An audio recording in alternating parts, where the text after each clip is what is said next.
Ես ողջունում եմ գործարարիքին միացած մեր բոլոր լսողներին եւ դիտողներին։ Ձեզ հիշեցնում եմ, որ մեզ կարող եք լսել FM-ով 106 եւ 5 հաճախականությամբ թվային հարթակներում եւս բոլոր հարթակներում կարող եք մեզ դիտել։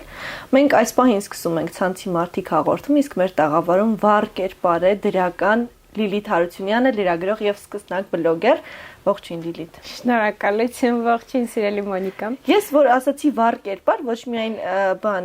ներքուս նկատի ունեի, այլ նաև քարտակին տեսքը դու շատ այսպես լուսավորող ես այսօր, շնորհակալ ենք այդ գեղեցկության համար նաև։ Շնորհակալություն նախհրավերի համար, ձեզ մոտ հյուրընկալվելը ինձ համար միշտ հաճելի է,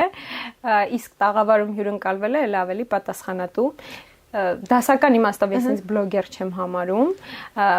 Դա պաշտպանական ռեակցիա է, որ միանգամից դուք Չէ, իսկապես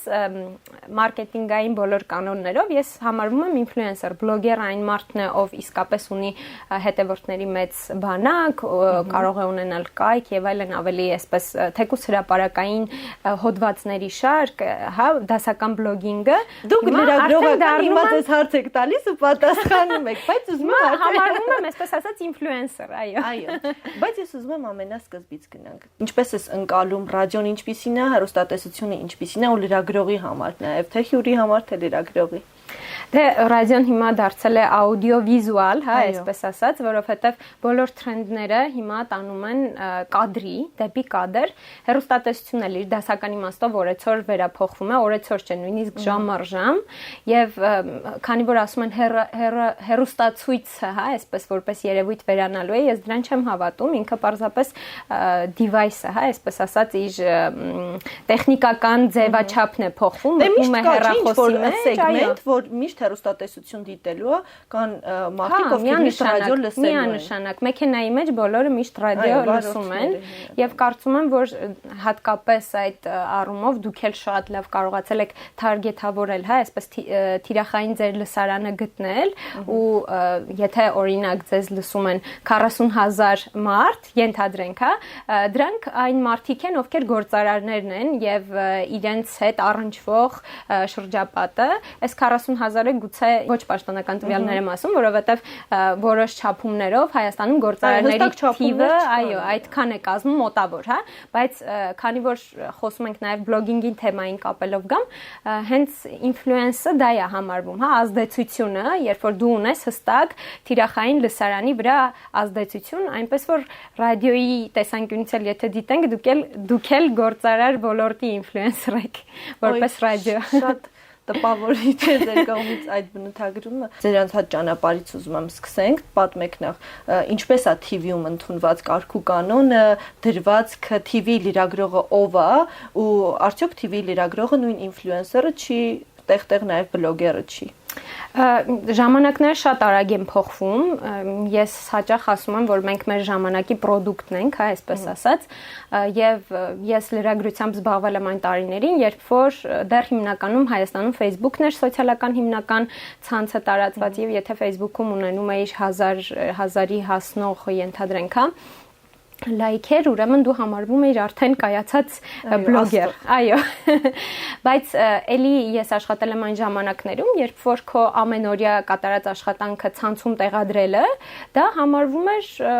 եթե չասեմ տարօրինակ կամ ծիծաղելի կամ գուցե ոչ սովորական, հա, եւ այդ տարիներից այն մարդիկ էին վերաբերվում։ Իսկապես, այո, կար ժամանակներ, երբ որ դու քո կատարած աշխատանքի մասին երբ տեղեկացնում էիր, դա համարվում էր ծիծաղելի, օրինակ ես օրական 1-2 ռեպորտաժ կարող էի ունենալ եթերում, բայց շատ քիչ էի տեղադրում դրանք իմ սոցցանցերի էջերում, հատկապես այն կարևոր հարցազրույցները, որ դեսպանների կամ Հայաստան եկած տարբեր հյուրերի հետ ունենում էի, դրանք էի տեղադրում կամ հայտնի հայերի, ազնավուրների ընտանիքի եւ այլն եւ այլն, ու հիմնականում նման կոնտենտն էի տեղադրում իմ էջում, բայց այդ ժամանակներից այն լրագրողները, որոնք հասկացան, որ կարելի է իրենց ամենօրյա աշխատանքը պարբերաբար տեղեկացնել, այդ լրագրողները անցան ժամանակից առաջ, ու այստեղ չենք քննարկում լավ լրագրող է, վատ լրագրող է, այլ ուղղակի իրանք դարձան ժամանակի թելադրող է, այսպես ասած, ու կամած ժամանակն էլ է փոխվում։ Այսինքն, եթե ես այն սերնդի, այն դպրոցի լրագրող էի, երբ որ ավելի կարևոր էր եթերում հեռուստաէկրանին քո կատարած աշխատանքը, ժամանակը շատ արագ փոխվեց եւ հիմա շատ կարևոր է հատկապես քո on-line գործունեությունը եւ եթե դու ինչ-որ մի բան անում ես, անպայման պարտադիր պետք է դրա մասին տեղեկացնել ու հիմա թեև շատ ակտիվ լրագրության մեջ չեմ, բայց ճանապարհորդական գրողների ու լրագրողների միջազգային ասոցիացիա կա, որտեղ ես անդամակցում եմ որպես անկախ լրագրող ու այնտեղ պատմում եմ իմ ճանապարհորդությունների մասին ու պարբերաբար դրանց մասին տեղեկացնում եմ, որովհետև գործունեության բոլոր ոլորտները, թեկուզ հանրային կապերի ոլորտը եւ այլն, դրանք անդադար տեղեկացնում եմ, բայց իհարկե այսինքն եթե դու որևէ մեդիայում ես, անկախ դրանից պիտի օգտագործես ցանցը որպես գործիք այդ ամենի մասին տեղեկացնելու համար։ Այն այդ կամայական եւ պայմանական 1000 հետևորդ կամ լայք 1000 ասված, որի մասին դուք ասացիք, արդյոք այդ թվերը այսօր փոխվել են, թե այդ 1000-ը դեռ պահպանվում է, եթե 1000 լայք ունես, դեռ ազդեցիկ ես, պարզապես դժվարացել է ամեն դեպքում այդ 1000-ը ունենալ։ Մի քանի մասանի հարց է, հա, որ տարբեր աղբյուրների արդյունքները պետք է ուսումնասիրել։ Օրինակ, նույն ձեր լրատվամիջոցի դեպքում ավելի շատ չի տարածվում, երբ օրինակ սոցցանցերը ավելի շատ է կիրառում։ Կարծում եմ դուք էլ տեսած կլինեք եւ քաղաքական հաղորդումների դեպքում այո, որովհետեւ մենք շատ քաղաքականացված ենք։ Այսօր ինչու է Facebook-ը դեռ Հայաստանում ակտուալ մնում, որովհետեւ քաղաքական ամենակաղաքականացված հարթակն է, հա։ Օրինակ ես անձամբ հիմա եթե լրագրողական համայնքի հետ կապը պահելու կարիքը չունենայի եւ ինձ համար ուղղակի Messenger-ի համար չլիներ, որովհետեւ ես անդադար on-line եմ ու իդեպ մի անգամ գնացել էին գործողման մեր օպերատորներից մեկը ինքնամոռաց քնել էի համարում, մեր հյուրերին ասել էր ում հետ որ գնացել էինք, ասել էր Լիլիթի հետ մի բան կատարվել է, հաստատ մի բան այն չի, ինքը միշտ on-line է, եթե on-line չի, իր հետ անընդհատ լրագրողները չեն կարող offline լինել, կարծում եմ։ Հենց դրա մասին է խոսքը, որ եթե այդ Messenger-ի կարևորությունը չլիներ, ես գուցե նաև Facebook սոցիալական ցանցը փակեի, որովհետև օրինակ Reuters-ի մի քանի տարի առաջվա մի հետաքրքիր ուսումնասիրություն կար, որ X-ը, նախկին Twitter-ը եւ Facebook-ը կամած իրենց տեղը գնալով զիջում են սոցցանցերում եւ ավելի առաջնային են դառնում Instagram, TikTok, որքան էլ զարմանալի է, բայց դա պայմանավորված է վաճառքներ անելով, այսինքն ձգտումը, որ ամեն ինչ պիտի վաճառես, բայց ամեն դեպքում Facebook-ը կարծում եմ այն հարթակն է, որտեղ ավելի շատ ինֆորմացիա ու հանրությունում տեղի ունեցող խմորումների մասին ավելի շատ կարճ ինֆոներ կարող է ստանալ, քան օրինակ Instagram-ում կամ TikTok-ում։ Բայց նույնը Telegram-ում կարելի է ստանալ, որի տենդենսը արդեն կամած գնում է եւ մարդիկ ավելի շատ ուզում են սկրոլ անել, դա նաեւ մարդու հոգեբանության հետ է պայմանավորված, ինչի համար կարճ, հնարավորին այսպես ամփոփ, հա, հնարավորին չափ կարճ, նույնիսկ LinkedIn-ը, որ համարվում է եւ համարվել է տեքստային հարթակ, որտեղ դու պիտի տեղեկացնես քո աշխատանքային գործունեության մասին, ինչ որ հոդվածներ հրապարակես, հիմա նույնիսկ LinkedIn-ում արդեն գնում է տենդենսը դեպի տեսանյութերի տեղադրման եւ LinkedIn-ի image-ում էլ ես վերջերս Real Thinking for Business այդպիսի շարք էի սկսել եւ ուսումնասիրություններն եմ հրապարակում պարբերաբար, թե ինչպես է փոխվում, հա, տենդենսը գովազդատուները ինչպես են դիտարկում սպառողներին եւ նույնիսկ LinkedIn-յան հարթակը ինչպես է կամած այդ ձևափոխությանը գնում։ Նույնը այդ եթե գանք դեպի ինֆլուենսերների, ինֆլուենսինգի, հա, ոլորտ, իդեպ մեզ հետևողներից ներողություն եմ խնդրում, որ այսքան անգլերեն բառեր եմ օգտագործում իրարում։ Այս տարում հնարավոր չէ բառերից խուսափել, որովհետև շուրջ բոլորը այդ բառերն են օգտագործում։ Այո, հատկապես երբ այս ոլորտի սոցցանցային ոլորտից ենք խոսում, ես իսկապես չեմ սիրում, երբ հայերենը անդադար աղավաղում ենք տարբեր բառերով, բայց ստիպված ենք։ Ներողություն ենք խնդրում, նախապես այո, ներողություն խնդրենք։ Իսկ ինչա գալիս ենք ինֆլուենսինգի թեմային, ինչից ենք խոսում, ներողություն մոռացա։ Մինչև ինֆլուենսինգի թեման դուք կհիշեք, այ հետաքրքիր ամեն դեպքում հյուրերը միշտ ասում են, որ շատ այսպես ֆիլմային է Instagram-ը, այսինքն այնտեղ կատարյալ է ամեն ինչ, բոլորը երջանիկ են, բոլորը ուրախ են, Facebook-ում այդպես չի, Facebook-ում կարծես թե իրականությունն է, ինչ որ կա։ Այսինքն Instagram-ը զուտ վաճառքների համար է։ Եթե այնտեղ ինչ-որ միջափով իրականություն լինի, գուցե այդտեղ էլ խնդիր ունենանք, թե ամեն դեպքում կա այլ իրականություն։ Օրինակ, մարդիկ ներկայացնում են, թե իրենք առօրյայում ինչպես են շփվում։ Ժամանակաշրջանների հարց է։ Օրինակ, նախկինում, երբ որ Instagram-ը Հայաստանում շատ ընդհանուր իր տարածվածությունը շատ չէր, Facebook-ում կային խմբեր, փակ խմբեր, որտեղ մտնելը վճարովի էր, հիմա նույնը գնում է դեպի Telegram, այսինքն Instagram-ը օգտագործում են վաճառքի համար եւ տանում են դեպի Telegram, որպեսզի այնտեղ գրանցվեն, նույնիսկ կամ փակ խմբեր, որին դու անդամակցում ես, որ բացվի քեզ համար 1 ամբողջ ամիս հասանելիություն ունենաս այնտեղի կոնտենտին։ Այսինքն դա ժամանակի պահանջն է։ Օրինակ, եթե նույն Instagram-ում grid-ի մասին էր խոսքը, հա, երբ որ պիտի ունենայիր գեղեցիկ grid ասվածը, վիզուալ տեսքը, որ պիտի իր հետ համահունչ լիներ եւ այլն, հիմա 2025-ին միանգամից, մինչեւ ես սովորեցի այդ ամեն ինչը ինձ համար կիրառել, ոչ թե իմ աշխատանքում այն բրենդների համար, որոնց հետ գործակցում եմ, ինքս համար կիրառելու համար, միանգամից փոխվեց, այսինքն տրենդները շատ արագ են փոխվում, ու եթե նախկինում Facebook-ը միայն խմբերի կամ ինչ-որ շատ հետևորդներ կամ լայքեր ունեցող մարդկանց միջոցով էր վաճառքը իրականացնում, այսօր Instagram-ը արդեն 30 վայրկյանանոց ռիլերի շնորհիվ է կարողանում եւ նույնը տեղափոխվել է նաեւ TikTok։ Հիշեցի ինչն էի ուզում ասել։ Ժամանակաշրջանի մասին է հարցը, հա, սկրոլ անելու հոգեբանությունից էինք խոսում, հիմա մարդը չի ուզում երկար տեքստ նայել, գնալով ավելի կարճանում են տեսանյութերի քանակը շատանում է, բայց վայրկյանները կրճատվում են, այսինքն այդ հուկ ասվածը, հա, որ մարդուն պիտի գրավես առաջի 3 վայրկյանում, եթե այդ 3 վայրկյանում քեզ չի նայում, ուրեմն վերջ դու կորցրիր իրեն, ոչ թե այն մարդիկ են, որ հիմա մեզ դիտում են կամ լսում են, այսինքն մարդը դարձել է մարդու ուշադրությունը գրավելը շատ դժվար է հիմա դարձել, որովհետև շատ ինֆորմացիա է հասանելի, ու այդ ինֆորմացիայի մեջ ինչ-որ բանով մարդուն զարմացնելը գնալով դառնում է դժվար։ Ու հենց դրա համար գալով ինֆլուենսինգի էլի թեմային, հիմա սպառողների շատ հետաքրքիր ուսումնասիրություն կա, որ վերջին էլի 2025-ի տվյալներ եմ ասում, 67% սպառողների ավելի շատ հետաքրքրված են միկրոինֆլուենսերներով, որովհետև սովորական մարդն է հետաքրքիր, իր սովորական կյանքում ինչ է անում, ինչ է կիրառում, քան թե այն աստղերը, որոնք հայտնի կյանքով են ապրում, մարդը ուզում է իր նմանին տեսնել։ Բայց այդտեղ էլ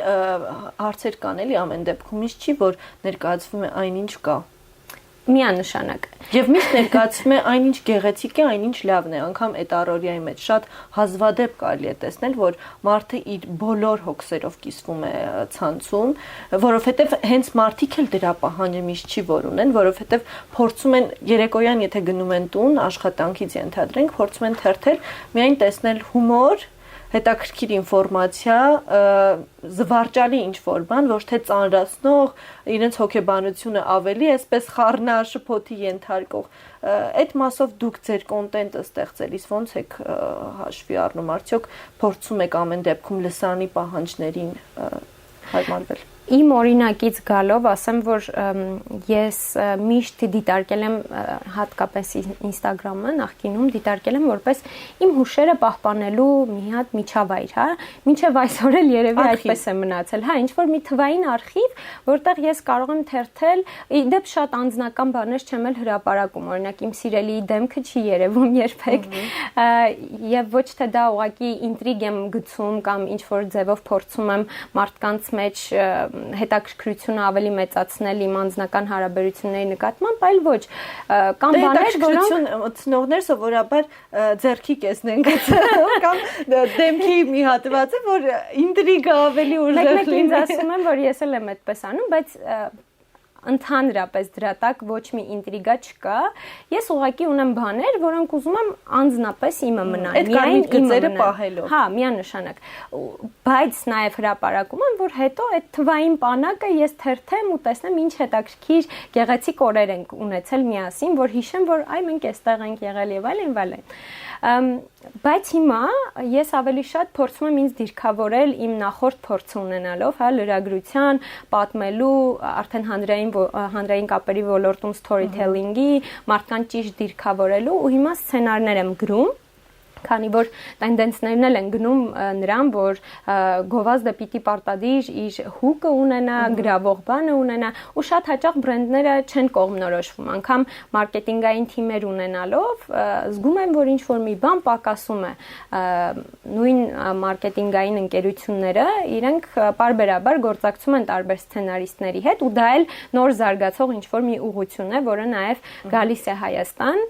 Չգիտեմ, ես առաջիններից եմ, թե ոչ, կարծում եմ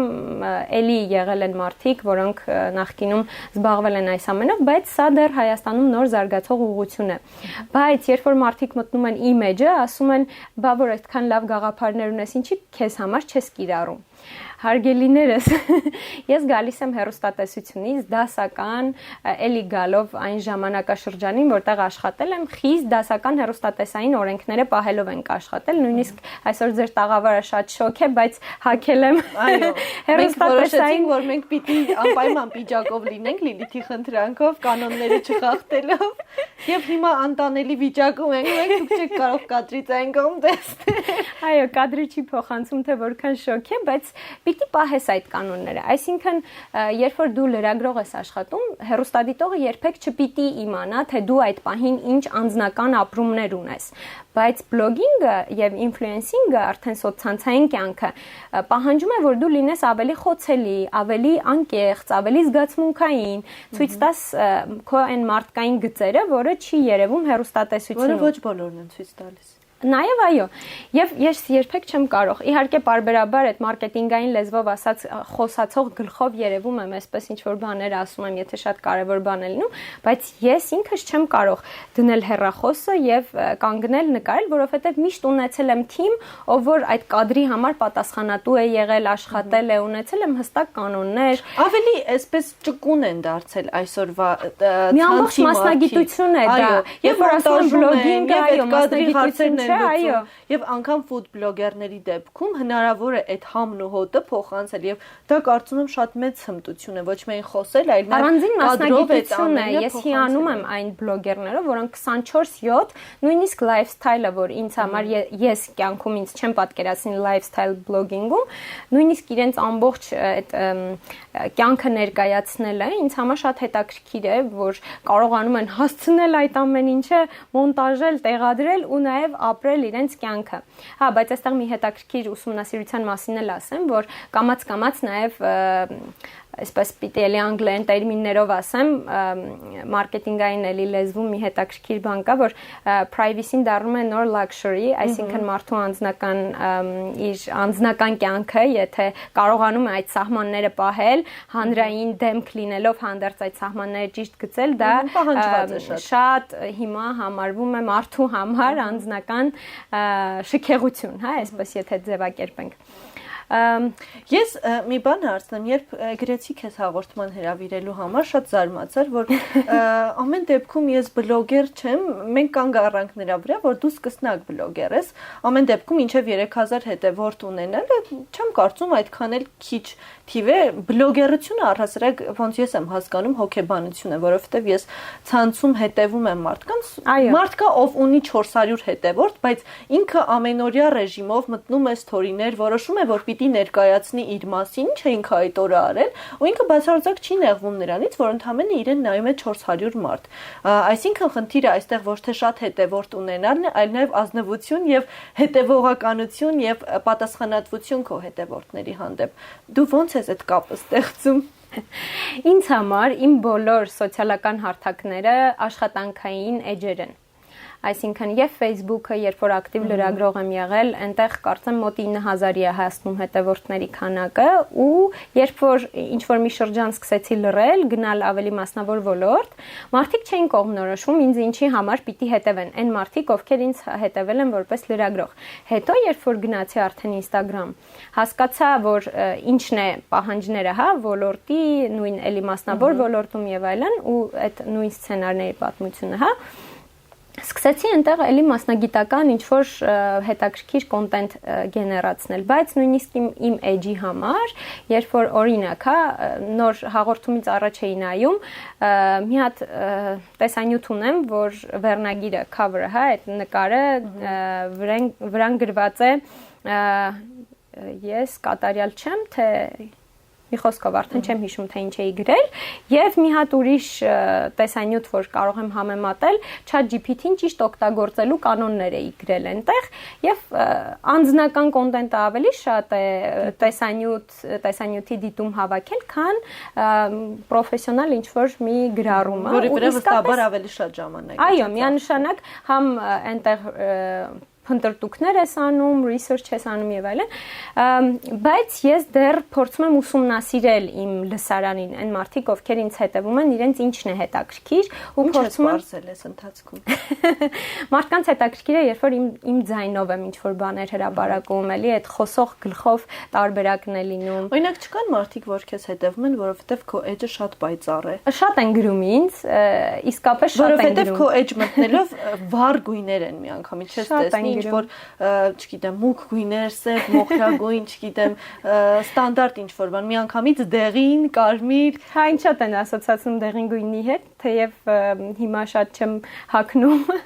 բայց ինձ նախկինում էլ շատ էին ասոցացնում, բայց ես փորձում եմ իմ ներքին էությունը ինչ կա, ես ցույց տամ դա նաև վիզուալի տեսքով։ Իհարկե, օրինակ քույրս ինքը մոմերի շատ հայտնի բրենդ ունի եւ շատ էսթետիկ, ինքը edge-ը վարում է, ամբողջ կյանքում ինքը ինձ համար էլ շատ ռոլ մոդել է եղել, հա, այսպես ընդօրինակելի կերպար, թեև ինձնից 2 տարի փոքր է, բայց այնքան գեղեցիկ է ինքը վարում այդ բրենդը, այնքան իհարկե Փառք Աստծո բրենդը օրորի զարգանում է, շատ ու տեսնում եմ որ հիմա արդեն ինքը թիմ ունի, օգնող ունի, ով որ կարող է այդ կոնտենտը շարունակել, բայց ինչի իրեն հիշեցի, որովհետև ինքը իմ ամենաառաջին հեյթերը եւ ամենաառաջի քննադատն է։ Դե միշտ տնից են, չէ՞ լինում։ Այո։ Դատողները։ Եվ երբ որ օրինակ ինչ որ մի բան եմ հրապարակում, մեկ էլ գրում է, էլի էս գույներդ։ Ես հասկանում եմ, որ դա ինչ որ մարդկանց կարող է նյարդայնացնել։ Օրինակ, միշտ իրեն ասում եմ, դու իմ թիրախային լսարանը չես։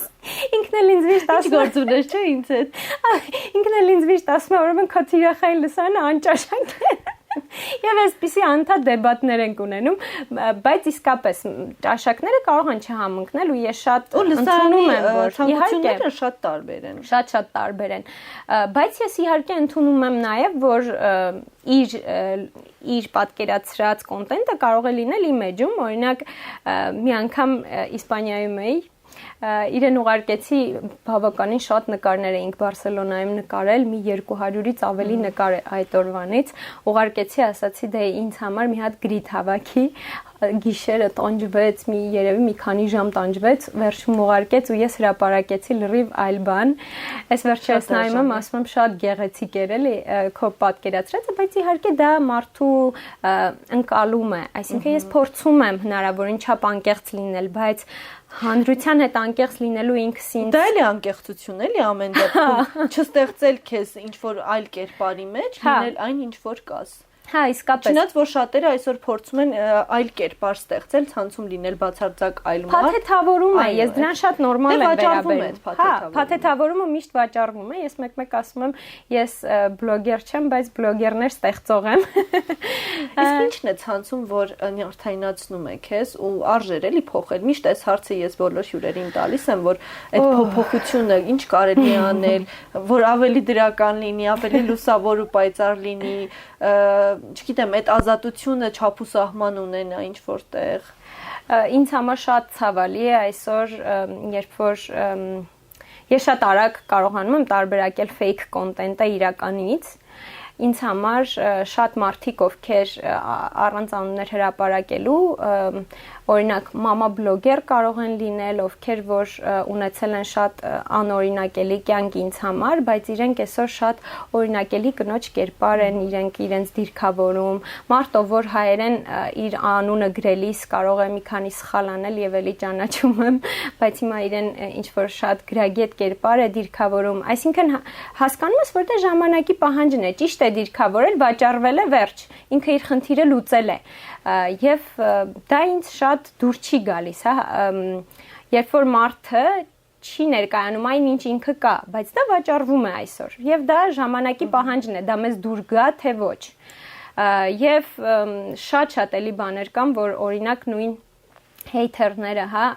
ատելության խոսքը եւ այլն շատ մեծ տարածում ունի եւ նույնիսկ մարդասպանությունների կարող են հանգեցնել, իհարկե կա մեծ ստատիստիկա ոչ հայաստանյան, բայց դրսում նույնիսկ երեխաների հոգեբանության վրա է ազդում, որովհետեւ այսօր երեխաներն էլ են շատ սոցցանցում ապրում, հա, եւ դա շատ մտահոգիչ է, երբ պատանիներ են ավելի էմոցիոնալ են եւ ցանկացած բառից, չգիտեմ, արտահայտությունից կարող է դառնալ մի համաշխարհային բան։ Շատ խոցելի են երեխաները հատկապես, ինձ համար դա շատ մտահոգիչ թեմա է։ Այ հաղորդումներից մեկի ժամանակ մենք խոսում ենք, որ խնդիր կա այն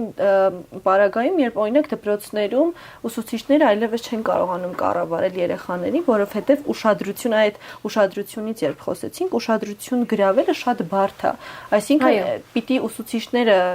ժամանակին համահունչ լինեն, ավելի ճկուն, նորարար լինեն, փորձեն այնպես անել, որ դասաժամին երեխան լսի, ոչ թե ուշադրությունը անդադար սոցցանցերում լինի։ Հա, այդտեղ էլ են փորձանում։ Լուծում չգտանք ամեն դեպքում, ինչ կարելի անել այդ դեպքում։